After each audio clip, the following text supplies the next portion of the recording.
Munich, Germany, November 2014. I'm sitting in a dimly lit cafe in Munich's Old Town, rain streaking down the windows, when my phone buzzes. It's late.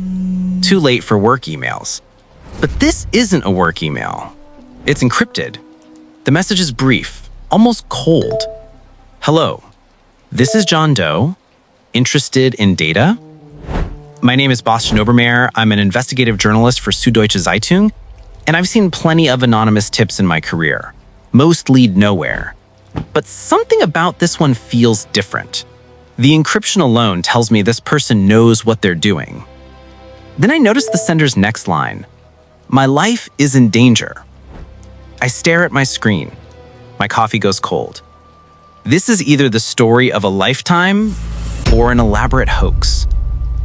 But here's the problem. I have no idea who this person is, what data they have, or why they chose me. And if their life really is in danger, responding could put both of us at risk. Therefore, I do what any journalist would do. I write back. But I didn't know this handed me 11.5 million documents, the world's biggest journalistic leak, that would expose how the world's elite hide their fortunes.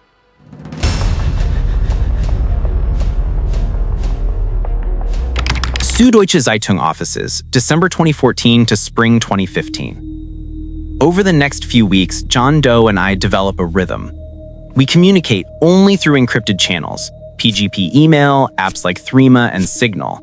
Every message requires authentication, like a digital password exchange. We never meet. We never speak on the phone. Some days I chat with this stranger more than I chat with my own wife. Then the files start arriving. At first, it's manageable, a few gigabytes here and there. Corporate documents from a Panamanian law firm called Mossack Fonseca. Offshore company registrations. Client emails. Nothing that seems earth-shattering yet. But then in February 2015, John Doe sends 80 gigabytes in one batch. My colleague Frederick Obermeier and I spend weeks just cataloging what we have. We publish a small story to test the waters. The response is muted. But John Doe isn't finished. Not even close. What happens next changes everything. The files keep coming. Hundreds of gigabytes. Then a terabyte. Then more. Scanned documents, PDFs, emails spanning 40 years. The entire operational history of Mossack Fonseca, a firm that created shell companies for the world's wealthy elite. We're looking at 11.5 million documents, 2.6 terabytes of data. If printed, it would fill 38,000 books. Here's the problem. Frederick and I are just two journalists. We can't possibly analyze this alone. We need help, but bringing in outside partners means risking the entire operation. One leak, one careless email, and John Doe could be exposed. Or worse. Therefore, we make a decision that will define everything that follows. We reach out to the International Consortium of Investigative Journalists in Washington, D.C. Washington, D.C. and Munich, summer 2015. The ICJ director, Gerard Ryle, flies to Munich in mid-2015. We meet in a secure location, and I show him what we have. His eyes widen. He's coordinated major leaks before. The Swiss leaks, the Lux leaks, but nothing like this. This is a global archive of financial secrecy, touching over 200 countries, implicating politicians, criminals, athletes, and celebrities. This is nuclear. But here's the challenge. How do you organize 370 journalists from 100 news organizations across 80 countries to work on the same story without anyone finding out?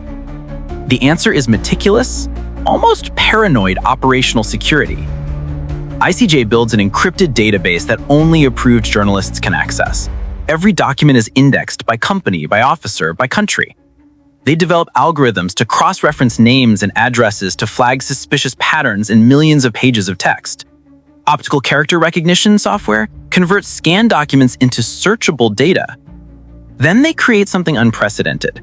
A secure messaging platform where reporters from Tokyo to Toronto, from Nairobi to New York, can collaborate in real time. If someone in London discovers that a politician owns a shell company, They can instantly alert colleagues in that politician's home country. The project gets a code name, Prometheus. Secret meetings are held in Washington, Munich, Johannesburg. The Guardian's editor, Catherine Viner, flies to Munich in September to commit her team. The BBC signs on, the New York Times, Le Monde, El País, Al Jazeera.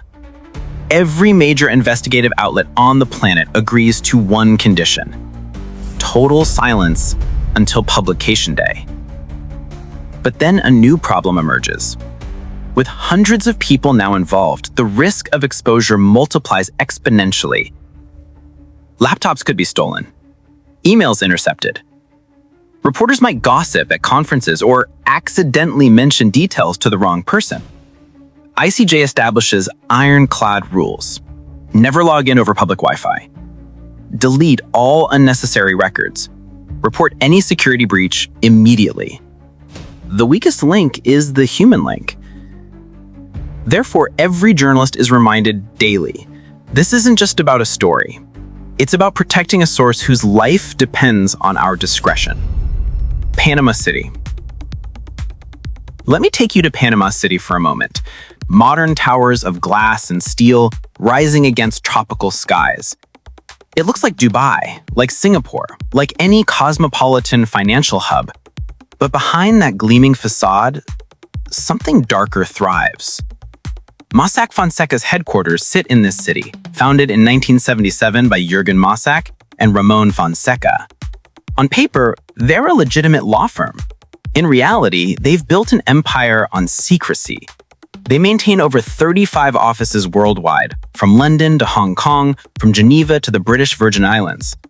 They specialize in creating shell companies, legal entities that exist only on paper, designed to hide the true owners of assets. And they're good at it. They've created over 214,000 offshore companies for clients spanning 200 nations. Internally, they joke that 95% of their work involves setting up tax avoidance vehicles. They've built a machine for making money invisible. But here's the thing about machines. They generate data, contracts, emails, invoices, passport scans, bank records. And somewhere inside Mossack Fonseca, someone with access to all of it decided the world needed to know. That someone is John Doe. Fall 2015 to early 2016. Now we're in the thick of it. Across the globe, 370 journalists are combing through the database. The Guardian team works in a soundproofed room in London. Luke Harding digs into Russian oligarchs. Simon Bowers focuses on Iceland's prime minister, who has secretly stashed money offshore. Holly Watt tracks UK politicians. In Munich, Frederick and I coordinate with ICIJ, managing the flow of information while staying in contact with John Doe, who continues to send files. In Africa, teams from the African Network of Centers for Investigative Reporting cross-reference documents with local corruption scandals. In Asia, reporters match names against business registries and court records. Every lead must be verified. We're not accusing people of crimes simply because their names appear in the database. Many Mossack Fonseca clients are innocent. Offshore companies aren't inherently illegal. But hidden ownership often is. Tax evasion is. Money laundering is. The problem now is time. We've been working for months in complete secrecy, and the pressure is mounting. Reporters are exhausted. The data is so vast that new discoveries emerge daily, threatening to delay publication. And there's always the fear that someone, somewhere, will break the embargo. Therefore, ICIJ sets a hard deadline, April 3, 2016. No matter what, we publish on that date. But then, just weeks before publication, we face our biggest challenge yet. How do we coordinate a simultaneous release across every time zone on Earth? How do we ensure that no outlet jumps the gun and tips off the powerful people we're exposing? The solution is a synchronized countdown. Every news organization agrees to publish at the exact same moment. Sunday evening in the Americas, Monday morning in Asia and Europe. The embargo is absolute. April 3, 2016.